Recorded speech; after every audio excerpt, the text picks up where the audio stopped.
तैयारी स्टार्ट। वाद तथ्य। अभियोजन का मामला बाल साक्षी और स्वयं परिवादी PW1 के साक्ष्य पर आधारित है। विराम।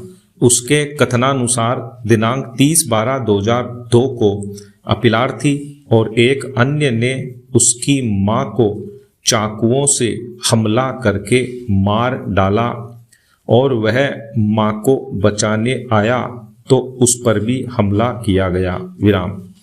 घटना रात में 1 बजे घटी। विराम। उस समय घर में केवल वह और उसकी मां ही थी। विराम। घटना की पहली सूचना उसने सुबह दूध वाले गोलू को दी, जिसने घटना की सूचना उसके चाचा राजेंद्र सिंह PW6 को दी। विराम। इसके बाद उसके पिता आए जो उसे हॉस्पिटल ले गए। विराम। हॉस्पिटल में पुलिस ने बालक अजय का बयान दर्ज कर अपीलार्थी व एक अन्य के विरुद्ध प्रथम सूचना रिपोर्ट पंजीकृत की। विराम।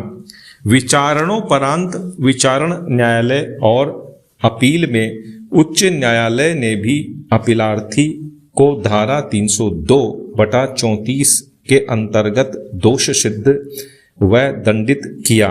विराम। अतः यह अपील प्रस्तुत की गई। विराम। पैरा। निर्णय। किसी बाल साक्षी का साक्ष्य भारतीय साक्ष्य अधिनियम 1872 की धारा 118 के अंतर्गत ग्राह्य होता है। विराम।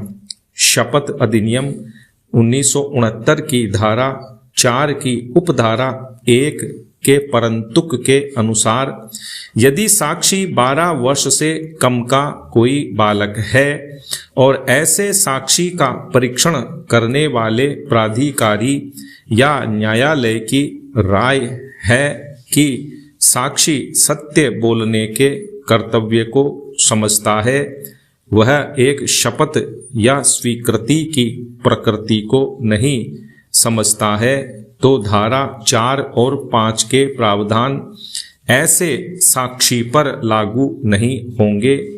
किंतु ऐसे किसी मामले में शपथ की अनुपस्थिति या स्वीकृति ऐसे साक्षी के द्वारा दिए गए साक्ष्य को अग्राह्य नहीं बनाएगा या न ही साक्षी के सच बोलने के कर्तव्य को प्रभावित करेगा। विराम। पैरा। 3। इस मामले में उपर्युक्त सभी के साक्ष्यों एवं उन पर किए गए एवं उन पर आधारित अनेक समव्यवहार एवं प्रक्रिया दूषित एवं संदेहास्पद है। विराम।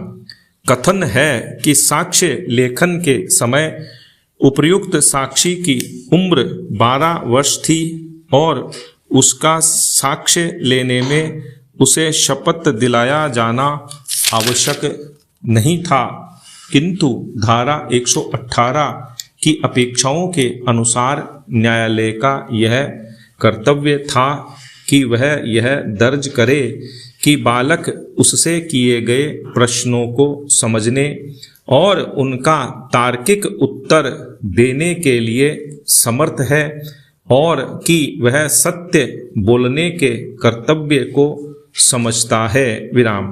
न्यायालय को यह भी समीक्षा करनी चाहिए थी कि क्या उसे सिखाया या पढ़ाया गया तो नहीं है। विराम। पैरा 4। इस मामले में बाल साक्षी से निम्न 3 प्रश्न पूछकर सत्र न्यायालय ने यह सुनिश्चित कर लिया कि साक्षी उससे किए गए प्रश्नों का उत्तर देने के लिए समर्थ है। पैरा। 1। तुम किस स्कूल में पढ़ते हो? उत्तर, प्राइमरी स्कूल बरवासिनी। विराम। पैरा 2। तुम्हारे पिता का क्या व्यवसाय है? उत्तर, हनुमान मंदिर के पुजारी। विराम। पैरा 3। व्यक्ति को सच बोलना चाहिए या झूठ? उत्तर, सच। विराम। पैरा। उपर्युक्त अवलोकन पर हमारी राय में विद्वान सत्र न्यायाधीश ने अपने कर्तव्यों को पूरा नहीं किया है। विराम। पैरा 5। बाल साक्षी की मुख्य परीक्षा और प्रति परीक्षा के निष्कर्षों में उसके दिए गए साक्ष्यों में अनेक विरोधाभास हैं, विशेषकर आक्रमणकर्ताओं की पहचान करने में। विराम। पैरा 6। PW 6 का साक्ष्य भी विरोधाभासी है, किंतु वह प्रत्यक्षदर्शी साक्षी नहीं है। विराम। पैरा 7।